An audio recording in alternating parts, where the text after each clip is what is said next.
Prova do próprio veneno. Ninguém põe a mão no fogo por ele. Essa análise de agora vai te encher de esperança para começar bem a sua semana. O Datafolha pesquisou 3 cenários de segundo turno. No primeiro, a disputa entre Lula, do PT, e Flávio Bolsonaro, do PL. Em dezembro de 2025, Lula tinha 51%. Em março, 46%. Agora tem 45%. Na margem de erro, tem entre 43% e 47%. Flávio Bolsonaro tinha 36% em dezembro de 2025. Depois, 43% em março e agora 46%. Pode ter entre 44% e 48%. Lula e Flávio Bolsonaro aparecem empatados dentro da margem de erro. Votos em branco e nulo, 12% em dezembro, depois 10% e agora 8%.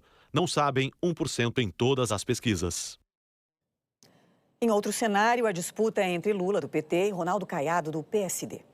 Em dezembro de 2025, Lula tinha 47%, 46% em março desse ano. Agora tem 45%. Pela margem de erro, 43% e 47%. Caiado tinha 41% em dezembro de 2025, 36% em março e agora 42%. É a primeira pesquisa da Datafolha depois que o PSD oficializou o nome de Caiado. Ele pode ter entre 40% e 44%. Na margem de erro, eles estão tecnicamente empatados. Votos em branco e nulo, 11% em dezembro de 2025, depois 16% e agora 11%. Não sabem 1% e 2% em março e abril. O Datafolha também simulou a disputa entre Lula, do PT, e Romeu Zema, do Novo. Nesse cenário, Lula tem 45% dos votos. Pela margem de erro, 43% e 47%.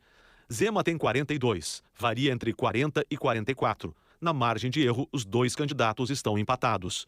Votos em branco e nulo, 11%. Não sabem, 2%. Minhas amigas e meus amigos, começou oficialmente a campanha eleitoral.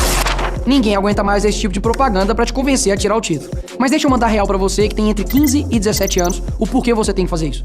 O Brasil está inundado em criminalidade, homicídio, roubo, assalto, estupro. Ninguém se sente seguro mais. Bom dia. Seu salário não rende, seu sonho de ter um carro, viajar ou comprar uma roupa mais cara fica cada vez mais distante. A saúde, um caos. A educação segue o mesmo caminho. Nada em sua volta se parece com o Brasil que é prometido pra você. Tudo em volta te leva a duas opções. Ou se envolver na política pro lado da esquerda, ou tomar raiva a ponto de nunca querer discutir sobre isso. Ou seja, sabe o que eles fazem com os jovens? Eles usam você, sua força, sua energia, sua vontade genuína de mudar o país e ter algo melhor. Se a juventude não tiver coragem de lutar, é muito difícil a gente mudar o país. E aí, quando chegam as eleições, eles fazem campanhas usando artistas famosos, celebridades pra te convencer, criam a sensação de que dessa vez é diferente, de que agora tem alguém que te representa de verdade. Então, é claro que eu vou votar. Porque eu já posso votar. Simples assim. Você acredita, você engaja e depois de tudo, acabou. Agora você vai viver a sua vida, porque já conseguimos o que queríamos de você. Você se torna inútil pra eles até a próxima eleição. Não importa se o governo não entregou o que prometeu. Não importa se a Amazônia tá pegando mais fogo agora. Não importa se a criminalidade aumentou, os impostos aumentaram, não importa mais nada, porque eles já estão no poder. A política já está decidindo a sua vida. E você deixando de votar ou ignorando ela não vai tirar a consequência dela na sua vida. O seu voto vale o tanto quanto qualquer um outro. Então tira o título e vota, para pelo menos você poder cobrar em quem votou. Se não, nem reclamar depois você vai poder. Se você vai fazer 16 anos até o dia 4 de outubro de 2026, você já pode votar. E para isso, você precisa tirar o seu título de eleitor. E aqui vai uma informação muito importante. O prazo para tirar o primeiro título vai até 6 de maio. Então para tirar, é só fazer isso aqui. Vai no Google e digita cartório eleitoral e veja o mais próximo da sua casa. Leva um documento com foto, comprovante de endereço e comprovante de quitação militar, no caso dos homens, que completam 19 anos esse ano. Simples. Eu sei que a nossa geração está preocupada com o futuro. O que falta muitas das vezes é dar um passo importante, participar da decisão. O presente é deles, mas o futuro é nosso. E ele começa agora. Mas esse trecho aqui mostrando a maldade que fizeram com ela, uma mãe de família, que nunca cometeu um crime na vida. Esse trecho aqui pra mim é o pior de todos. Eu lembro que um kit de higiene que me entregaram tava todo cheio de urina e eu não conseguia me cobrir com ele à noite porque ele tava todo molhado e eu achei que era alguma goteira. Eu lembro de pressionar assim e aí eu percebi que era urina. Quer dizer que alguém da penitenciária, algum guarda... Olha a loucura que é isso, gente. E foi um momento muito difícil porque eu não tinha contato nenhum com a minha família. os agentes penitenciários, alguns eram cordiais e outros faziam questão de humilhar um pouco mais. Olha, o psicológico dos meus filhos foram altamente afetados. Eu não sei mensurar o quão foi afetados, porque até hoje eu vejo reflexos disso. O Caio, quando ele ia me visitar, ele não sorria. Caio quer dizer alegre, feliz. Foi por isso que eu escolhi esse nome. E o Caio, ele não sorria. Eu falo que o riso foi tirado dele.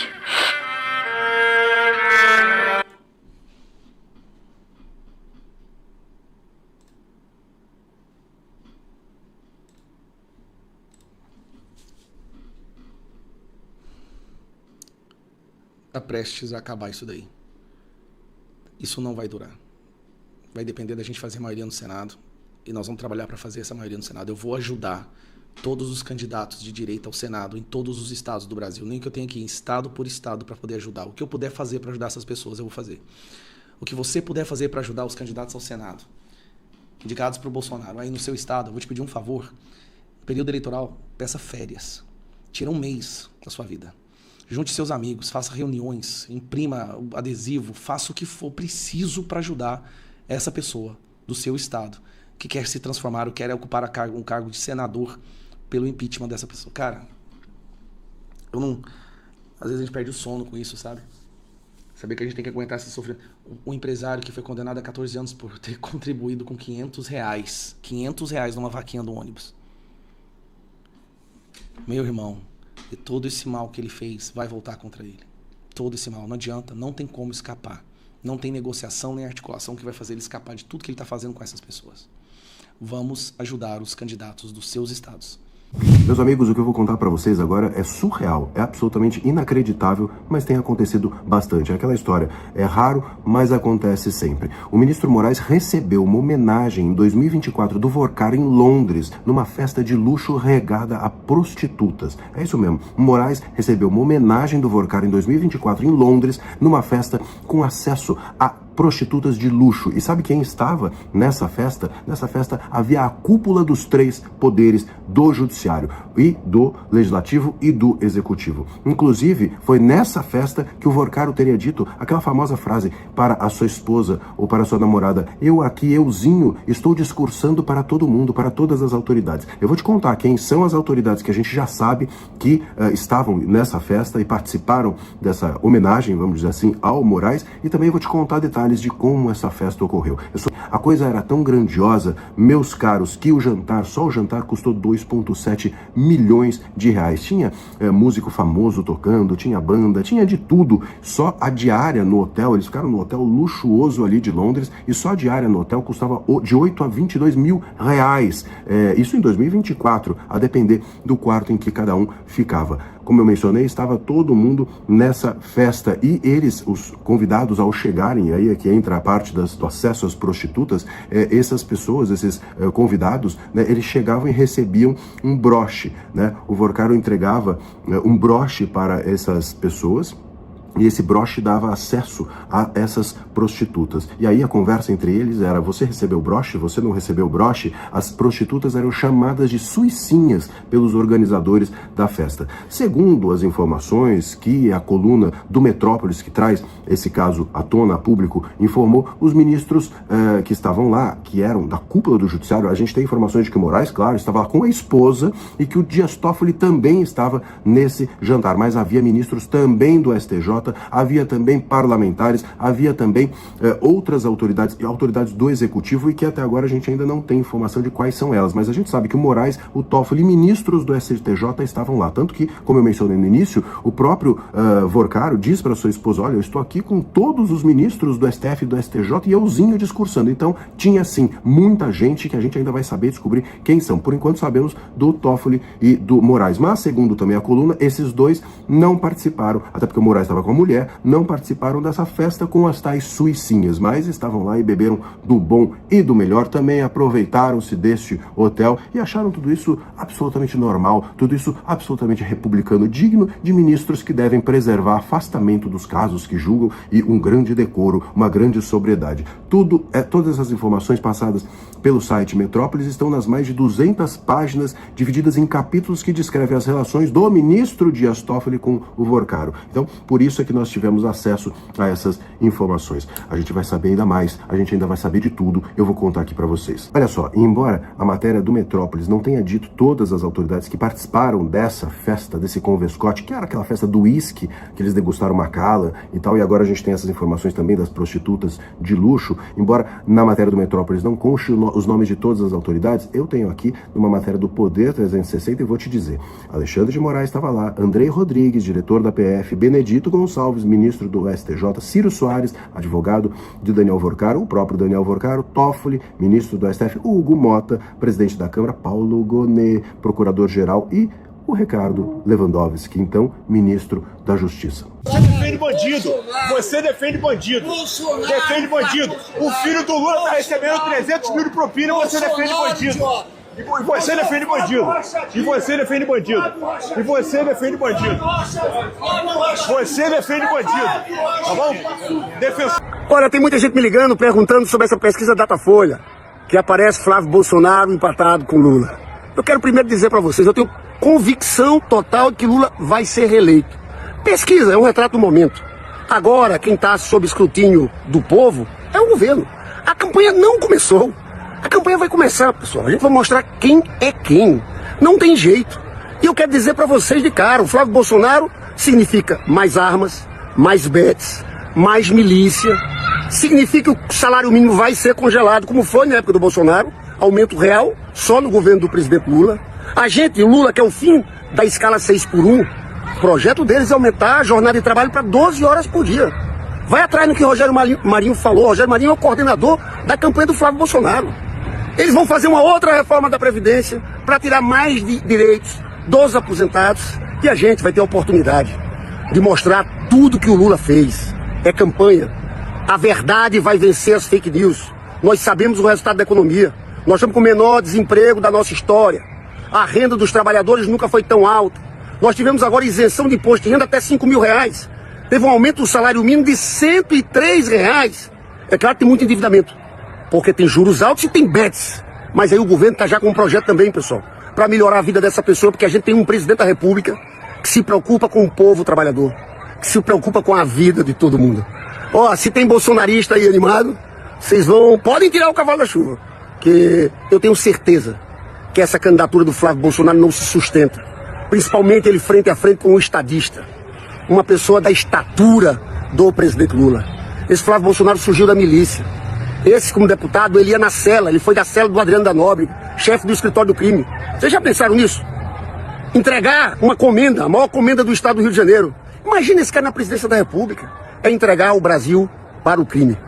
Esse movimento, né, Golino, que o PT agora começou a fazer, correndo atrás do prejuízo, porque Flávio Bolsonaro está indo muito bem nas pesquisas e está gastando dinheiro e gastando muito para impulsionamento de publicações nas redes sociais. Que tipo de impulsionamento é esse? A gente viu aí nas últimas semanas o Flávio Bolsonaro crescendo, empatando com o Lula nas pesquisas. Agora o PT está correndo atrás. E aí nas últimas semanas ele gastou quase 400 mil. Até ontem, quando a gente fechou a matéria, era 378 mil. E aí hoje já teve uma atualização, passou de 411 mil com impulsionamentos no Facebook. Cerca de metade desse valor foi direcionado para ataques ao Flávio Bolsonaro. Essa cobertura, esses dados que o Daniel Golino traz para a gente, mostram que o PT ele está recorrendo àquela velha estratégia que ele já usou lá com a Marina Silva na campanha em 2014, quando ele disseminou pura fake news, mostrando vídeos em que o prato de comida, a comida sumia do prato. E o que o PT está fazendo agora é misturar pura fake news com meias verdades, né? Tentando induzir, tentando plantar na cabeça do eleitor um terrorismo eleitoral, que a gente critica sempre aqui quando a direita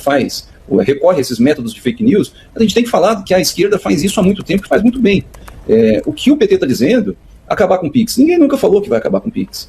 É contra a escala 6x1. O presidente do partido já disse que, nos termos que o governo está querendo, que é um populismo e que todo o empresariado está em pânico no país, porque é impossível bancar isso, não dá para fazer, mas não quer dizer que é contra. E tem outras questões aí que são apontadas que só servem para assustar e amedrontar o eleitorado. É um retrato, Marcelo, que mostra que nesse momento da pré-campanha do PT, a crise e a preocupação com a estagnação do presidente Lula nas pesquisas e o crescimento dos adversários, né, diante desse isolamento político que ele vive, está levando o PT a recorrer a medidas apelativas, né, desesperadas, de desinformação.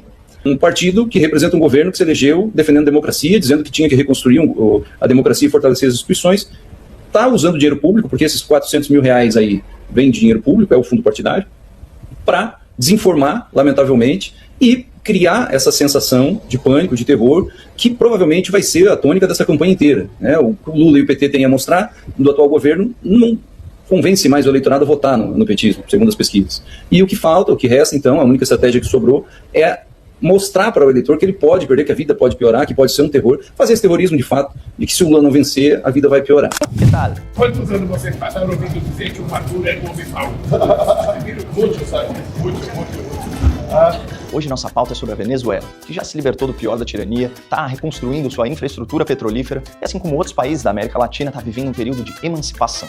Argentinos aos milhões estão saindo da pobreza, salvadorenhos derrotaram o crime organizado, paraguaios estão crescendo sua economia em ritmo asiático e Cuba, à beira do colapso energético e sob forte pressão americana, está soltando centenas de presos políticos enquanto negocia a flexibilização do seu regime autoritário e socialista, seguindo o exemplo da própria Venezuela.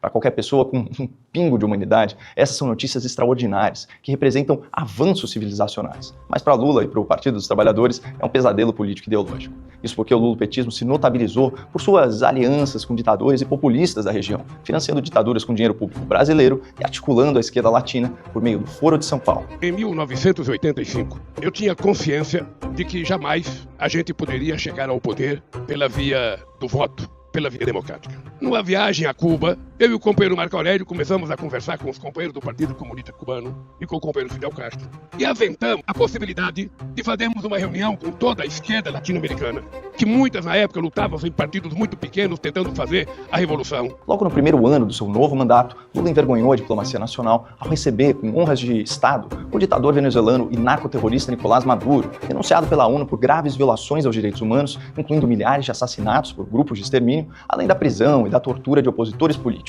Mas, segundo Lula, Maduro não é um homem mau. Assim como a ditadura na Venezuela, que expulsou 8 milhões de pessoas do país pela fome, pela pobreza, pela violência política, tudo isso não passava de uma narrativa.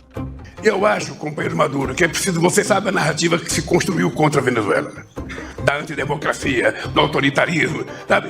Então eu acho que cabe à Venezuela mostrar a sua narrativa para que possa efetivamente fazer pessoas mudar de opinião. De lá para cá, graças a Deus, muita coisa mudou. No começo desse ano, o governo americano capturou Maduro numa operação militar cinematográfica. A esquerda alegou que a ação provocaria um desastre humanitário e econômico, mas eles estavam completamente equivocados e provavelmente só queriam proteger seu ditador de estimação. Sob pressão dos Estados Unidos, o novo governo venezuelano promulgou uma anistia aos presos políticos e já soltou centenas de manifestantes, ativistas e jornalistas. O Helicoide, o famigerado centro de tortura de Maduro, que antes da ditadura funcionava como um dos maiores shopping centers da América Latina, já foi esvaziado e será convertido em um centro comunitário de cultura e esportes. Nada como um pouco de liberdade e capitalismo para transformar a realidade de um país. Don't worry. Be happy, la la la la la la la. Don't worry, be happy. Aliás, falando nisso, sob influência americana, a Venezuela está promovendo uma reabertura econômica do seu mercado energético e a infraestrutura petrolífera, que estava completamente sucateada, está sendo reconstruída. Ocorre que a produção de petróleo ficou tão comprometida pela estatização e pela corrupção de Chávez e Maduro que a Venezuela estava extraindo menos de 1/3 dos barris de petróleo que produzia no começo do século antes da esquerda dominar o país e implantar o socialismo. Agora, com a participação da iniciativa privada internacional, segundo projeções oficiais do próprio governo venezuelano, a expectativa é aumentar as receitas em até 37% já nesse ano de 2026. E ainda tem gente que insiste em nacionalizar. Se a gente ganhar as eleições, a gente vai abrasileirar os preços da Petrobras. Há também um efeito geopolítico nessa transformação. Os recursos roubados do povo venezuelano pela ditadura apoiada pelo Lula também eram a boia de salvação de outra ditadura, a mais longeva de todas, Cuba, terra de Fidel Castro, o homem que fundou o Foro de São Paulo com Lula. Pressionados pela falta de petróleo e apagões energéticos, os líderes do governo cubano soltaram nesse mês mais de 2 mil presos políticos, e o povo da ilha nunca esteve tão próximo de alcançar sua liberdade. Mas pode ter certeza que Lula e o PT só vão falar em soberania, como se o povo tiranizado pudesse se autodeterminar. Pesquisas confirmam que a maioria do povo venezuelano apoiou a prisão de Maduro pelos Estados Unidos. E 8 em cada 10 pessoas estão otimistas com o futuro do país. Ou seja, enquanto pessoas que viveram sob décadas de ditadura socialista comemoram e vislumbram uma manhã de prosperidade, a esquerda radical protesta, confirmando a sabedoria popular. Pimenta vermelha nos olhos dos outros é refresco. Porque se usarem isso para anular a prisão do Vorcaro, a delação do Cid e todo o processo contra Jair Bolsonaro do 8 de janeiro, também terão a sua colaboração anulada. Mas é evidente que o sistema não vai ficar parado assistindo a esse negócio, né? Os dois homens mais poderosos do país, que são Alexandre de Moraes e Gilmar Mendes, não vão ficar esperando simplesmente as investigações prosseguirem, o Vorcaro delatá-los e eles abrirem investigação contra eles e eles perderem o poder absoluto que eles acumularam e que enche a bufa deles de dinheiro. Até é bonito, né, ver a inocência da imprensa que às vezes assiste essas coisas com a ilusão de que o STF vai cortar na própria carne. Ontem, eu leio essas bostas por causa do meu ofício. Li aqui, né, anteontem, a Eliane Cantanhede, mas ontem vi o Josias de Souza. O Josias de Souza ainda continua existindo, ele está no UOL, né, que é uma espécie de retiro dos artistas, assim, do jornalismo. Ele está lá no UOL e escreveu uma coluna também, dizendo que o Alexandre estava derretendo, que o STF precisava se moralizar, que eles precisam sacrificar os CPFs para preservar o CNPJ. Assim, é um delírio, né? É quase infantil. Você vê que a qualidade dos nossos analistas da imprensa é quase infantil. É evidente que Gilmar Mendes, Alexandre e companhia, o sistema, esse mesmo sistema que estava enchendo o rabo de dinheiro enquanto calavam o país inteiro, enquanto censuravam as pessoas, eu sempre disse a vocês, esse era um esquema para amarrar as suas mãos e pés e te amordaçar enquanto saqueavam a sua casa. É claro que eles não vão ficar parados. Estava aqui, falamos detalhadamente como a situação do Alexandre está complicada. E eles vão se proteger. Vão proteger Gilmar Mendes, vão proteger Dias Toffoli, vão proteger, quem sabe, Cássio. E todo mundo que possa estar incluído na delação do Vorcaro. Por isso é que, como reportou a Malu Gaspar em O Globo, o Alexandre tirou da gaveta uma ação do Partido dos Trabalhadores, coincidência, movida em 2021, que pedia restrições a acordo de colaboração premiada, a famosa delação. E o que eu faço uma ressalva aqui. Há coisas bem válidas nessa ação. Eu sou muito crítico a delações premiadas da forma como são feitas. E a gente vai chegar lá. Mas o que o Alexandre quer com isso? Moralizar? Subitamente, em 2021, o negócio está parado desde então. E aí, ele resolve puxar da gaveta. Isso é que é maravilhoso de você ser do STF. Porque como você não é uma corte constitucional, qual é a sua competência? Tudo. Não tem checks and balances, não tem freios e contrapesos, não tem competência, não tem limite constitucional. O STF legisla desde constitucionalidade até habeas corpus, passando por ação, tudo. Recurso do cacete, tudo cai na mão do STF.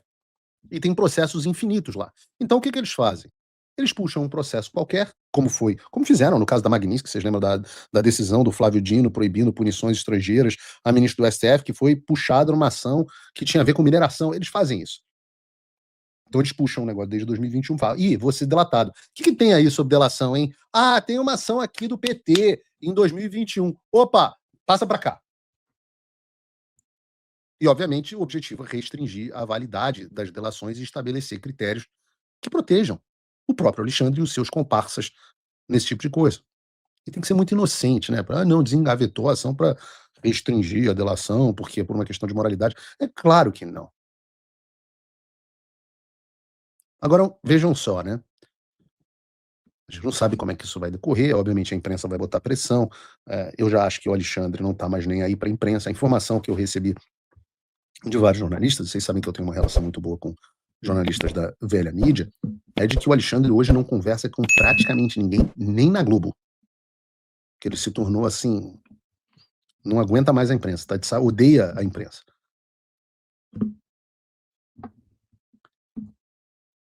Agora, o que eu acho interessante é que uma consequência inevitável desse julgamento, caso ele seja procedente, seria a anulação da colaboração do Mauro Cid e possivelmente a anulação da condenação do presidente Bolsonaro. E eu explico por quê. Porque um dos objetivos dessa ação do PT, e é por isso que eu digo que ela não é completamente sem mérito, é pedir ao Supremo que confira interpretação às delações premiadas de forma a estabelecer que a delação é inválida quando celebrada sobre prisão cautelar ilegal ou usada como forma de pressão. Eu até concordo com isso. Porque apesar do Alexandre querer usar isso para dizer que a prisão do Daniel Vorcaro é ilegal ou que ela foi usada como ferramenta para obter uma delação, a gente não pode esquecer que isso é inequívoco para o caso do Mauro Cid, que foi ameaçado, todos viram. Tem vídeo dele sendo ameaçado pelo Alexandre de ser enviado de novo para a prisão, quando vazaram aqueles áudios em que ele admitia que estava delatando e falando sobre pressão e ameaças. Então o ponto que o Alexandre quer seguir é o de que a delação usada como forma de pressão é inválida, o que quer dizer que a delação do Mauro Cid, que delatou sob ameaça de prisão, não somente dele, mas dos seus familiares, também é inválida. Eu não tenho memória curta, não. As aspas do Alexandre em uma das sessões com o Mauro Cid foram as seguintes: a fim de possibilitar uma reflexão maior do colaborador com seus advogados para esclarecerem omissões e contradições na sua colaboração, sob pena não só da decretação de prisão, como também da cessação e da consequente revisão da colaboração, rescisão da colaboração. Eventual rescisão englobará, inclusive, a continuidade das investigações e a responsabilização do pai do investigado, de sua esposa e de sua filha maior. Foi debaixo não só da ameaça de prisão, mas debaixo da ameaça aos seus familiares, pai, esposa e filha, que o Mauro Cid delatou. Por isso que, quando as pessoas criticam, o Mauro Cid delatou, é um traidor, e muita gente diz esse tipo de coisa, eu falo assim: o quanto você aguentaria de tortura envolvendo seu pai, sua esposa e sua filha? Eu não sei o quanto que eu resistiria. Mas o fato é inequívoco que, caso essa ação seja procedente, a delação do Mauro Cid cai por terra. E aí o STF fica entre a cruz e a espada. Porque se usarem isso para anular a prisão do Vorcaro, a delação do Cid e todo o processo contra Jair Bolsonaro do 8 de janeiro e os outros tantos que foram à prisão, Braga Neto e todos os outros, também terão a sua colaboração anulada. Então, peraí, tenho que lembrar e agradecer a creche, mas eu tenho que acreditar o roubo na conta de quem? Do Bolsonaro? Pode até ser. O meu desconto acontece desde o governo Bolsonaro, eu vou acreditar na conta do Bolsonaro, tudo bem. Mas uma parte das pessoas vai acreditar na conta do Lula. O endividamento público, esquece, das famílias. 80% das famílias endividadas. Grau de endividamento inédito. Comprometimento de renda inédito. Eu boto isso na conta de quem? Do Trump? Pode até ser. Do Galípolo, do Roberto Campos, o atual e o ex-presidente do Banco Central? Pode até ser que eu queira.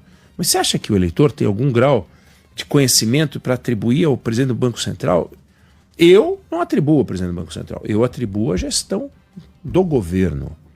Porque o governo que não faz ajuste. O governo aumentou o endividamento público e com isso aumentou o endividamento das famílias. Relação direta quando você aumenta a taxa de juros. E aí? O Wellington Dias, como é que ele vai resolver essa questão? Você põe o posto de saúde, mas cadê o médico? Você põe a escola, cadê o professor? Você compra a viatura, cadê a segurança pública? Eu vou ser grato pelo prédio, mas e o serviço não entregue com qualidade? E a fila para eu ser atendido por um especialista? Não adianta lançar um programa com um nome bonito e os marqueteiros que apoiam o governo são muito criativos. Então surgem nomes maravilhosos. Não tem um programa. Aliás, toda semana o governo lança programa. Todos têm nomes bonitos. Eu não sei nem se o presidente consegue lembrar o nome de todos os programas que ele lançou, porque são vários. Dá para fazer um índice, assim, com vários programas. Mas é isso, mais especialista, mais limão, mais cálcio, um monte de programa. Mas e aí? Tem o PAC, 50% das obras paradas. Como é que eu atribuo isso a quem? Como é que eu resolvo? Então, o voto da ideologia, o Lula já tem. O voto da gratidão, em parte, pode funcionar um pouquinho aqui, um pouquinho ali, mas as pessoas já se sentem no direito de cobrar o serviço público. O direito de cobrar a obra que está parada. E a obra está parada. Cadê a obra estruturante sendo feita neste governo, por iniciativa desse governo? É um negócio complicado. E, finalmente, a esperança. O desafio do governo vai ser, na campanha eleitoral, vender para o eleitor que os próximos 4 anos serão muito melhores. Esse é um discurso que ajuda muito mais a oposição. O Lula venceu assim quando era oposição. Agora, quando o Wellington Dias, e foi importante ele colocar isso, porque a gente vê que ainda tem gente que pensa assim, e não é só ele, são vários. Em boa parte do país é como se a gente tivesse jogado as ações de um helicóptero. Quem está lá embaixo não sabe quem está no helicóptero. Você entendeu?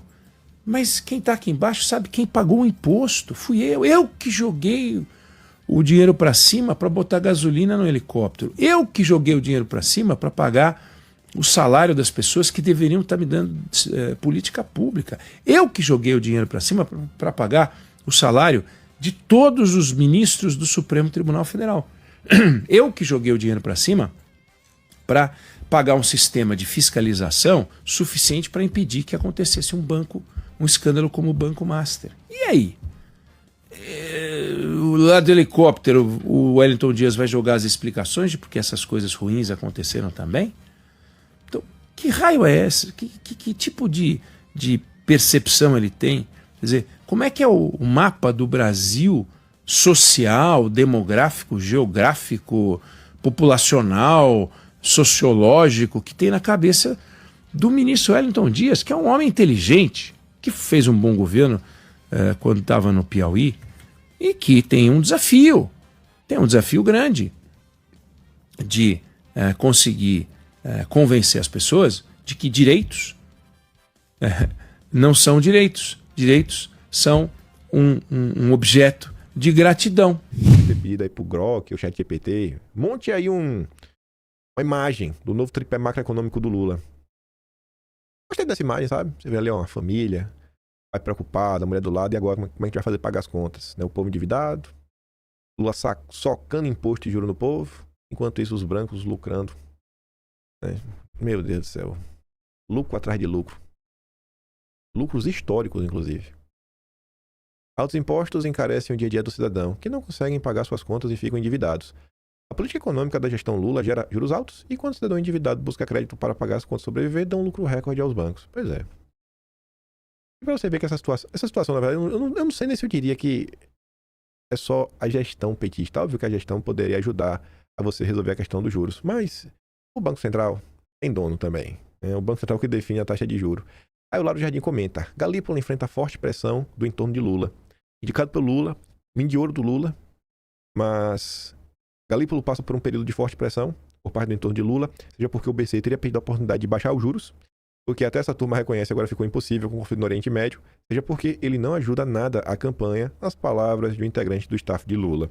O depoimento de Galípolo na CPI do crime organizado, na qual diz que não há nenhum processo de auditoria ou sindicância que incrimine minimamente Roberto Campos Neto, foi uma espécie de gota d'água. As reclamações são feitas diretamente a Galípolo. Agora fica, não, Bolsonaro não soube indicar tudo mais. Meu amigo, tem setores da República Brasileira que nem o Lula consegue emplacar um cara que vai ser fiel a ele. O Banco Central é um deles. Mas vamos falar agora de comando à direita, né? Tem umas coisas a bater cabeça, tem umas coisas que são boas e tem umas coisas que colocam pra pensar. Vamos primeiro pras coisas que a gente fica assim, né? Ai, meu Deus. Direita brasileira. Ontem, uma senhora chamada Paulistana 32 colocou ali um print dizendo o seguinte: essa é a turma que tem 300 amigos em comum e não apoia o Flávio. Tá ali um cara chamado André dizendo: não votarei no merda do Flávio por isso. E aí a Angélica reforça dizendo: somos dois. O que eu posso falar, né? A Angélica já é velha conhecida nossa aqui, né? A senhora Paula Schmidt. Aí o Carlos Bolsonaro resolve dar murro em ponta de faca. Ele insiste, pra ver se parte da população que ainda não acordou acorda. Não vamos desunir a direita. Vocês sabem que isso só vale quando você pergunta sobre apoio. E só tem a resposta mínima, porque as métricas internas mostram a verdade. Caso contrário, nenhum bostinha faria movimento algum. Então se vitimizam e dizem que foram atacados. Assim agem os oxiuros. Quando ele fala assim, as métricas internas mostram a verdade, é porque as pessoas estão mostrando... Eu mostro esse vídeo, não. Eu vou só mostrar qual foi a matéria. Tá aqui, ó. Ela tá toda cortada já, bonitinha, mas acho que ela só vai pro Atlas sem nunca ver a luz do sol dos vídeos. Esse aqui, ó. São os materiais da semana passada. Bolsonarismo rachado, Flávio no centro. Você pega essa matéria, você vê que... Eu tava tentando lembrar, tem um filme, gente. Um desenho, não lembro se é anime ou se é filme. Eu sei que tem um vilãozão lá, o vilão parecia imbatível. E tem uma hora que os caras acertam, não sei se é um soco no vilão, alguma coisa que eu acho que o vilão sangra, né? Aí o cara fala, então você sangra? Então podemos te derrotar. Tinha uma galera que era intocável. Ela literalmente intocável. Semana passada, essa matéria do encaminhado com frequência da Folha, ele mostra um levantamento da Palver, que mostra que os intocáveis deixaram de ser intocáveis. Deixaram de ser intocáveis. E aí essas pessoas começam a apoiar o Flávio muito por causa disso. Eles começam a receber informações que essa posição deles, de tentar chantagear o Flávio, ficarem calados, as posições estão começando a ficar cada vez mais expostas e tá ficando feio pra eles. Estão perdendo seguidores. Aí eles falam assim, nossa, temos que fazer alguma coisa. Temos que fazer alguma coisa. Pois é, tem que fazer alguma coisa, né? Tem que fazer alguma coisa, galerinha. E aí, vai fazer o quê? Aí some isso aos números do Flávio. Então, essa turma tem levantamentos. Eles sabem do que está rolando. Eles sabem muito bem. Eles se movem por números. E aí o Carlos também reforça. Ele tá ali a Datafolha, né? Flávio tem 46, Lula tem 45 no segundo turno. E o Paulo Figueiredo diz, né? Caraca, se passou Datafolha porque tá uns 10 pontos na frente. E o Carlos só fala... Seguimos unidos e procurando mais união. Existem os espertos e existem os verdadeiros. O povo não é bobo. Aí, gente, no mês de março, rolou uma parada que eu botei aqui em vídeo. Mas tá lá no Atlas já. Vou mostrar pra vocês que isso aqui já tá no Atlas, inclusive no mês de março, que já tá organizado há um certo tempo. Aqui, ó. Confusões na direita. Até aqui na parte, ó. Aqui já. Tá aqui a postagem. Tá essa postagem, essa postagem, essa postagem. Das 3 em sequência. Da Vanessa, Tio dos Beats e Liz. Vanessa, Liz e Tio dos Beats. Fora de ordem. Não tá mesmo do Atlas.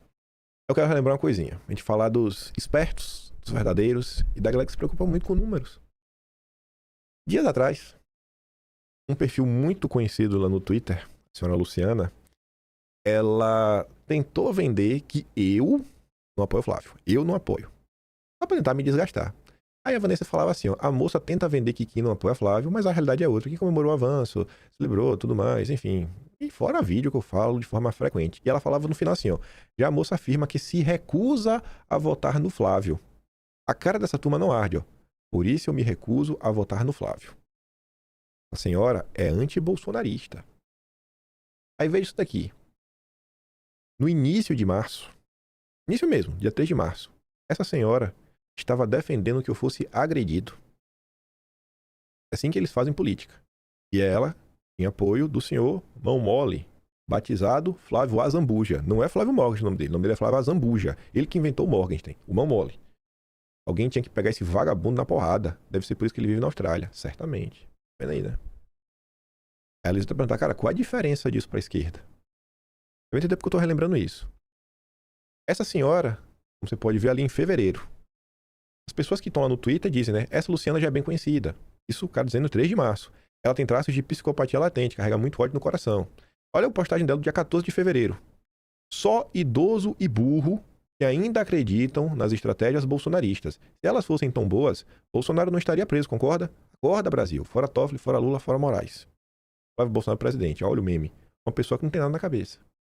Defende o Flávio. Aí, por que eu fiz questão de relembrar isso antes? Essa pessoa é conhecida... As pessoas comuns que estão no Twitter sabem quem é a Luciana. Ela é uma fanática anti-bolsonarista. O que foi que aconteceu? Um dos intocáveis, um dos ex-intocáveis, andou curtindo postagens da Luciana. E não foi qualquer postagem. O Vilimigo fala assim, ó. Isso é o padrão do deputado federal mineiro Beyoncé de Ouro Preto, batizado de Nicolas Ferreira, e sua turma. Curte quem esculhamba Eduardo Bolsonaro, estimulando essa prática. O perfil da senhora é claramente de eleitora do Zema e anti-filhos do Bolsonaro. Por que essa aproximação da turma do Nicolas com tudo e todos do Partido Novo? Vou dar aqui um zoom, ó. Na verdade, todo o bolsonarismo ligado ao Eduardo Bolsonaro demonstra desequilíbrio emocional, histerismo, infantilidade, agressividade e despreparo, sem falar o mau caratismo, muito grave. Olha como ela fala do Eduardo. E quem curtiu a postagem? O Nicolas. Nicolas concorda com a Luciana que todo o bolsonarismo ligado a Eduardo é mau caráter. É assim que vai unir a direita? E como é que a gente sabe que o Nicolas curtiu? Porque ela festejou. Ela postou o print. Obrigado, Luciana, por revelar o Nicolas de novo. Até quando, gente, as pessoas vão ficar ignorando? Esse é o tipo de conteúdo que o Nicolas está impulsionando nas redes sociais. Quando o Eduardo falou lá a forma como o Nicolas usa o algoritmo e que ele ficou fazendo piadinha depois, tá aí. Nicolas impulsiona uma pessoa e diz: eu já estou na contagem regressiva para a prisão do Frouxonaro. Eu queria mostrar isso aqui para Bolsonaro. Falar, Bolsonaro, é isso aqui que o Nicolas anda compartilhando. Compartilhando não. É esse tipo de perfil que o Nicolas anda curtindo. E não vem com esse papo. O Nicolas não sabia, ele sabe. Todo mundo conhece a Luciana. É amiga do Silvio Grimaldo. Tá aloprando todo santo dia. Nicolas não é inocente. Nicolas é um expert de redes sociais. Ele mesmo fala e reafirma isso todos os dias. É mandando abraço pra Baianinha, que queria a morte de Bolsonaro. E agora, curtidinha em Luciana, que tava fazendo a contagem regressiva para a prisão do Frouxonaro. E não para por aí. Essa é a amiguinha do Nicolas, ó. Coloquei só o termo frouxo, peguei três tweets recentes desse ano. Isso porque ele não consegue mandar na própria família, ainda quer mandar no país. Frouxo igual pai. Então não é só o Bolsonaro que é o frouxo, o Flávio também. Pior, ele é mais frouxo que o pai. Inclusive um comentário em resposta ao Nicolas. Mas se eu fizer um comentário sobre o Flávio, seria atacada pela gangue bolsonarista. Vão tomar no seu buraco, né? Seus bandos de cocô. O novo líder de vocês é outro frouxo. Eu não sou bravateiro, eu faço o que me atacam, respondendo na justiça e servirão de exemplo para os outros. E a amiguinha do Nicolas ainda se refere a vocês como uma seita satânica. Olha ali, ó. Quem disse que eu sou aliada? O Nicolas. Ela é do Nicolas. O Nicolas tá curtindo suas postagens. Primeiro que eu sou eleitora, não sou figura pública nem influenciadora. Segundo que eu quero o fim dessa seita satânica chamada bolsonarismo. Esse é o tipo de gente que Nicolas anda impulsionando nas redes sociais. É normal isso? Vocês vão pedir a união da direita? Vocês não têm nenhum amor próprio mesmo?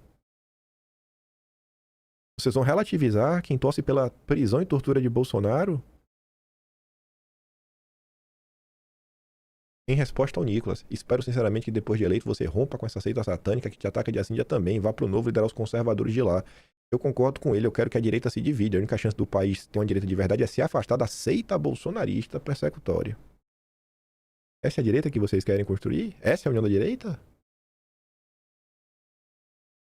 Esse é o deputado Nicolas Ferreira. Não é à toa.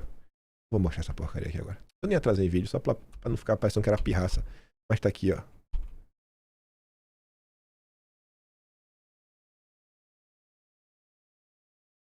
Peraí que tem a porcentagem. Cadê? 37. Tem uma porcentagem de 20%. Aqui. Os grupos monitorados, cerca de 20% das mensagens que mencionam Nicolas trazem um tom agressivo. Uma apelido Iscariotes. Queria achar essa cena, Nicolas. Falar, então você sangra?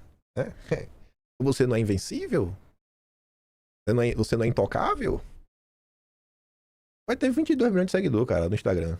A verdade tá aí. A verdade machuca. A verdade não vai ser barrada por nada. As pessoas vão saber, Nicolas, cedo ou tarde, quem você é. Elas saberão. Aí a Vanessa comenta, né? União de verdade é ignorar ataque interno ou parar de fingir que ele não existe. Aquele like inocente em quem passa 24 horas desgastando o Bolsonaro e sua família. Pode atacar, só não pode reagir, porque o problema é você. Se você reage, você tá diminuindo a direita, você é fanático, você é briguento. E esse tipo de coisa, poucas pessoas vão comentar. Eu tô vendo que tem agora o Júnior Japa, que tá aqui na internet, tá aqui no YouTube também, tá sempre tentando mostrar esses assuntos. Mas esse tipo de conteúdo, por exemplo, não rola no Instagram. Você não faz a mínima ideia. O Facebook também não vai rolar. Mas quem tá vendo no Twitter tá vendo, né? O que tá acontecendo. Tá ali, só, rapaz, quer dizer que isso tá acontecendo, é? Tudo bem, logo aparece alguém pedindo união. Não é sobre um like, é sobre o lado que você escolhe fortalecer. O Alan fala o seguinte. Ele tá falando principalmente do Partido Novo, mas eu acho que isso aqui se aplica a muita gente.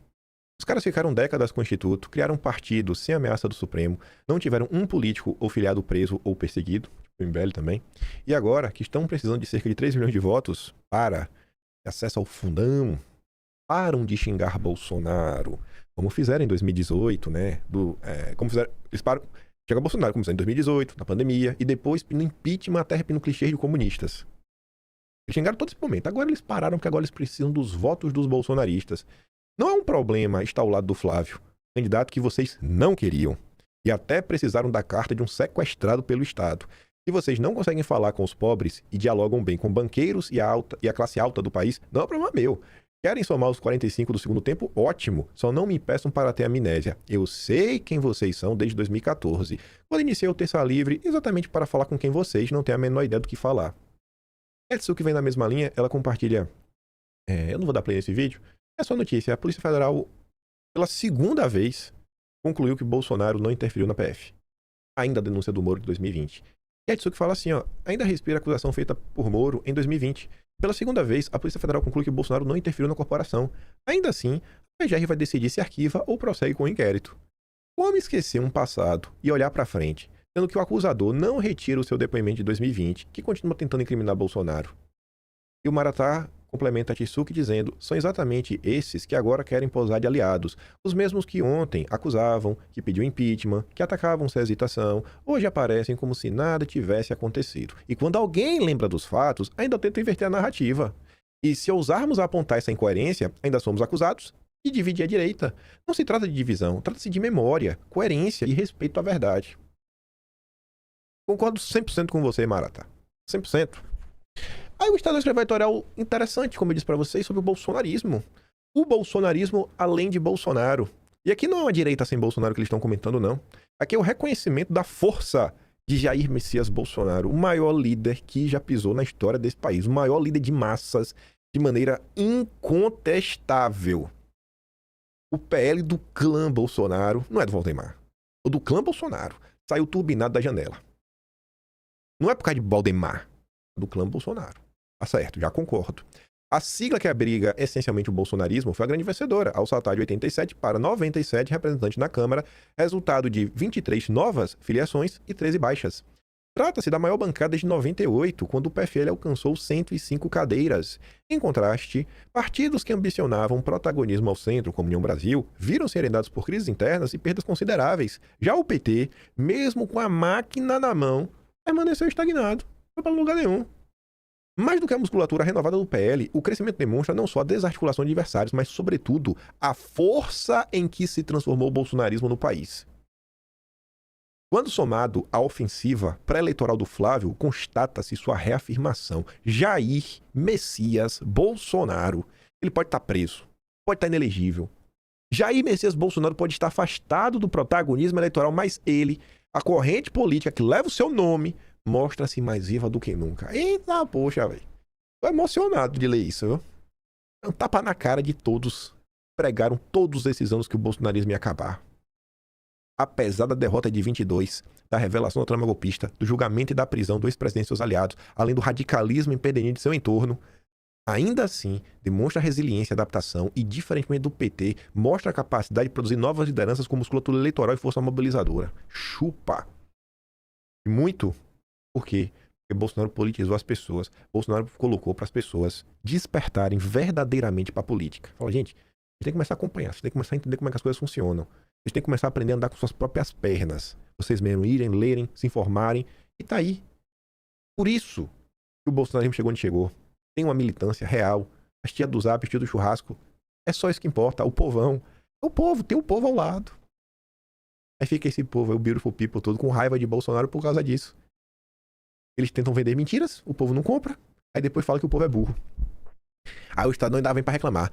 Convém recordar que Bolsonaro, o que representou o governo dele, foi a ausência de políticas críveis, era chaves como educação, além da condição desastrosa durante fica em casa, desprezo pela ciência, pela vida, estima a desinformação. Aí vem toda aquela ladainha. E mesmo assim, Bolsonaro é a maior força política do país. Ainda assim, o fenômeno político revelou-se maior que seu líder. Há uma base social consistente, ainda que minoritária, entre 12% e 15% do eleitorado mais fiel, segundo diferentes pesquisas, que sustentam esse projeto com convicção. Mais relevante, porém, é sua capacidade de transbordar esse núcleo duro e influenciar parcelas mais amplas da sociedade. É nesse ponto que o resultado parlamentar ganha especial relevância. Veja isso aqui. O tamanho da bancada do PL não reflete apenas a adesão ideológica, mas também o pragmatismo de atores políticos que farejam a direção do vento. O nome do cara, acho que é o Efraim Filho, por exemplo, que era do União, foi PL para disputar o governo da Paraíba. Final dos tempos. Falar com Bolsonaro. Lideranças do Centrão e da centro-direita, sempre sensíveis à correlação de forças, já perceberam tanto as dificuldades de uma terceira via, quanto a fragilidade do governo Lula, marcado por inépcia, desgaste político, perda de apoio popular e desânimo na própria base. Diante disso, tais forças não hesitam ao se aproximar do polo que aparenta maior viabilidade de poder no curto e médio prazo. E esse polo, hoje, é o bolsonarismo. Eita, eu vivi pra ver o Estadão assumir. Eu não acredito, viu? Eu adorei esse editorial, velho. Rapaz, tiveram que dar o braço a torcer. Sofremos, viu? Minha Nossa Senhora. Com certeza vocês vão se lembrar de dias que você fala, cara, vale a pena continuar acompanhando essa desgraça chamada política? E olha onde estamos. Mesmo com o Jair preso, torturado, a maior força política do país. A janela partidária funcionou assim como termômetro e catalisador, mediu a força relativa das correntes políticas e acelerou um processo de realinhamento com o potencial de redesenhar o sistema político brasileiro. O fortalecimento do PL demonstra que o bolsonarismo se institucionalizou. Tá ganhando espaço, tá ganhando uma certa musculatura institucional. Falta muito ainda, aqui não dá pra se empolgar. Deixou de ser um fenômeno conjuntural, dependente de uma liderança carismática, para se consolidar como uma força estruturante da política nacional. Ignorar esse fato ou tratá-lo como anomalia passageira seria erro grave. O bolsonarismo, com todas as suas contradições e riscos, veio para ficar. E seu crescimento não se explica apenas por seus próprios méritos organizativos, mas também pelas falhas de seus adversários, incapazes de oferecer uma alternativa convincente e estável à sociedade. O povo também somente, né? Só tem safado. A preservação da democracia exige mais do que derrotas eleitorais pontuais. Depende da reconstrução, de confiança e da oferta de caminhos políticos sólidos. Enquanto isso não ocorrer, movimentos como observado na janela partidária tendem a se repetir e ampliar ainda mais a influência de uma força que, longe de definhar, segue em trajetória ascendente. O bolsonarismo segue crescendo com tudo e todos, com o consórcio apostando que Alexandre de Moraes iria nos destruir. Como disse o Barroso, né? Derrotamos o bolsonarismo. Calma, Barroso. Calma, que tu já tá até fora do Supremo. Aí pra falar do 2026 ainda, e desse cenário da direita, né? A direita permitida, a direita sem Bolsonaro.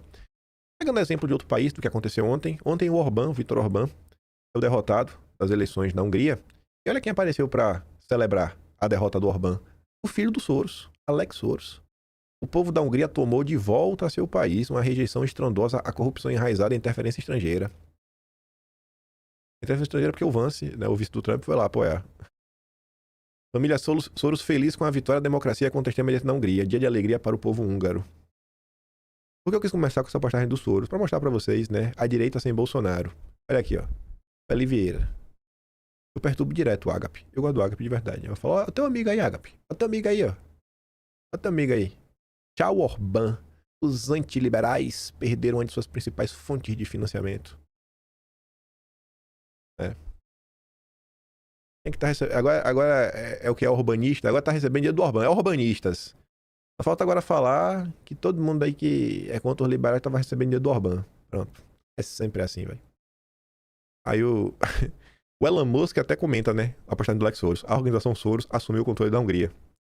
Tem um perfil chamado especialista em desinformação russa. Diz: Soros ganhou a sua. Mais um país que irá conhecer a servidão econômica. Liberais, né? Olha o outro. Sócio de Leandro Ruschel, amigo do Constantino. Ele é sócio do Lúcio na Libertar.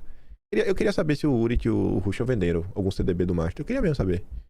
Fizeram como recomendação. Boa recomendação para seus clientes. Orbán perdeu as eleições na Hungria. Boa notícia. Boa notícia. E derrota para Putin, Trump e Vance, que estavam apoiando de várias formas. Baita notícia mesmo, viu? Aí o Grilo comenta, né? Olha quem que celebrou a derrota do Orbán. O Obama, Ursula von der Leyen, Macron, Hillary Clinton, só a nata. É ao lado dessa gente que o Eli Vieira e o sócio do Ruschel estão. Liberalismo, irmão. Liberalismo. Você curte liberalismo? Toma aí uma dose de liberalismo pra você. Receba. Ai. E aqui agora? Chegando nos nossos finalmente. Está na hora de Flávio Bolsonaro deixar bem claro que seus irmãos criadores de intrigas e os puxa-sacos radicais não terão qualquer papel ativo em sua eventual gestão. Caso contrário, muita gente vai desistir de votar nele.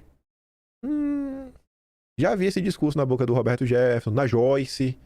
Bolsonaro tem que se afastar de seus filhos. Só estão atrapalhando. Mas que coisa, viu? Liberalismo, você curte?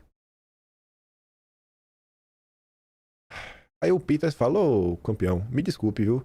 Mas quem não votar no Flávio, por não gostar do Eduardo e daquilo que chamam de bolsonarismo radical, sabendo que a consequência é Lula 4, tem mais é que se lascar. Eu não concordo com um monte de coisas que essas pessoas falam, mas discordo 1000 vezes mais desse tipo de frescura.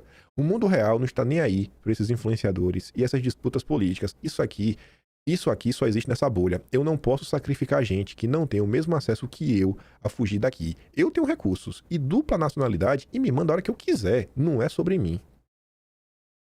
De que lado você prefere estar? Do lado do Píteres, que discorda das pessoas, mas ele entende que existe um Brasil para ser resgatado?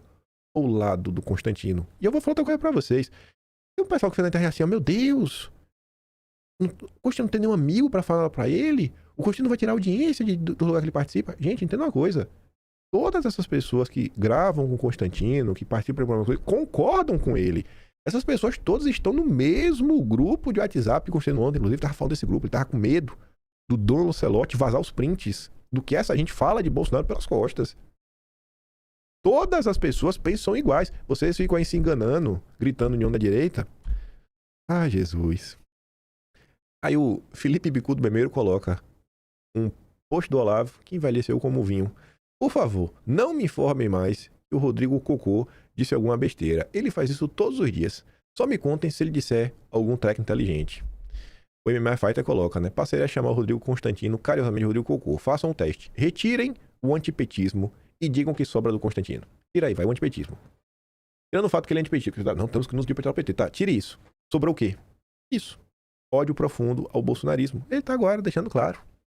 Jair preso. Com Jair preso, os ratos fazem a festa. Não é assim que ele vai me chamar de rato? Quando o gato sai, os ratos fazem a festa. Aí o Carlos até fez uma postagem ontem, falando do Eduardo. Não sei se foi em resposta, não sei qual foi o horário que o Constantino postou. Bom, a postagem do Carlos foi depois, porque essa postagem aqui do MMA Fighter foi a 1h22 da tarde. Então a postagem do Constantino foi antes dessa postagem.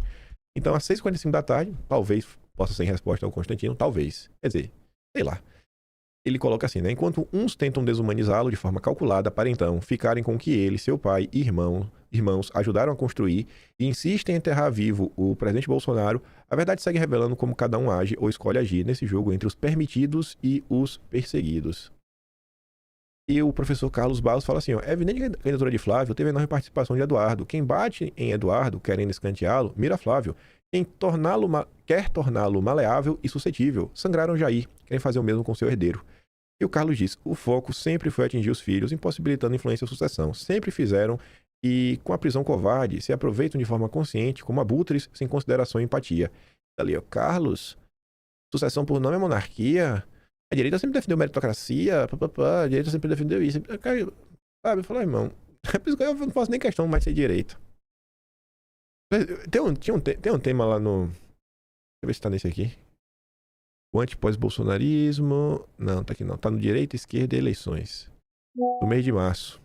Também já deve estar no mês de fevereiro, de janeiro. Acho que vem desde dezembro algum tema assim. Só mostrar o título que agora vai fazer um mais sentido pra vocês. Bota assim, ó. Vai estar pequeno, mas um dos temas lá do Atlas, fala direita, esquerda, eleição e tudo mais, é os sequestradores econômicos. Esse tema é para falar como já estão tentando sequestrar o governo do Flávio Bolsonaro, para colocar só os permitidos. Quando você vê esse tipo de postura, é claro, né, o que está acontecendo. Ele manda essa, ó. Pergunta, qual a melhor forma de tratar quem pretende votar em Zema ou Caiado no primeiro turno pela ótica do Flávio e do Brasil? Vê-los como prováveis aliados no segundo turno ou chamá-los de traidores, canalhas, esquerdistas e repetir que não precisamos de seus votos? Aí o ratão do banhado disse, ninguém, absolutamente ninguém, chamou Zema e Caiado de traidores. Já tá inventando, né? Mais coisa para continuar a narrativa. Esse é os... Ah, e por último aqui, ó, os aliados de vocês. Ele foi atacar o SAFE, dizendo que o SAFE era contra a dosimetria. O SAFE era contra a dosimetria. Ele colocou ali a resposta pro SAFE, né? Dosimetria é como tratar câncer terminal como melhorar o infantil. Não funciona. Jorge SAFE. Só que o mesmo Constantino, no mesmo período que o SAFE falou isso, dizia: pele da dosimetria é golpe para enterrar a anistia. A aprovação da dosimetria é um dilema para a direita. Aí a doutora Ana, que advoga e ajuda as vítimas do 8 de janeiro, diz: Constantino virou biruta de aeroporto. Gira conforme o vento. Antes, dosimetria era golpe. Agora virou dilema. Uma coisa é certa, Constantino, caso tivesse ocorrido apoio de verdade às articulações do Eduardo, possivelmente já teríamos avançado além desse remedinho chamado dosimetria. No fim, quem paga por essa incoerência é quem está preso exilado de um jeito ou de outro. Essa é a direita brasileira, amigo. Tinha mais coisa pra gente falar, mas não vai ter tempo de falar hoje. Eu vou falar essa entrevista cedo ou tarde. Ela tá meio atemporal. Mas tá aí, gente. Essa é a direita brasileira. Você pode torcer o bico, você pode gritar pra unha, mas é o que tá acontecendo, sabe? É a verdade. Você acha que não tem que conhecer, que é melhor tapar o sol com a peneira, vai pra debaixo do tapete? Volta a falar, cara. Eu acho um absurdo, sabe? Nicolas jogar pra cima uma pessoa que diz: eu já estou na contagem regressiva para a prisão do Bolsonaro. Pelo amor de Deus, velho. É esse tipo de perfil que vai ser amplificado pelo Nicolas. Vai ganhar mais seguidores, engajamento. Quer varrer pra debaixo do tapete? Varre. Quer falar que tem inimigo da direita? Fala. Mas a verdade tá aí. Isso aconteceu, foi um fato. Um fato. Falar que, eu não sabia do que eu tava fazendo, eu não sabia que era assim. Você também quiser acreditar nisso, você acredita o que você quiser. No final do dia, você acredita no que você quiser. Não vai mudar nada na realidade. Aí você acredita no que você quiser. O que eu sei que eu vou ficar por aqui. Se gosta do meu trabalhinho, quiser ajudar um pouco mais, pode ser membro do canal, tem um botão de valeu, tem um Patreon na descrição e tem o Atlas Brasileiro, kimpen.com.br, onde essas confusões e muitas outras são todas catalogadas e arrumadas. Depois de amanhã, dia 15, sai o Atlas de fevereiro. Por hora é isso. Fiquem com aquele grande beijo e abraço. Tamo juntos. Valeu, meus amigos. Fui!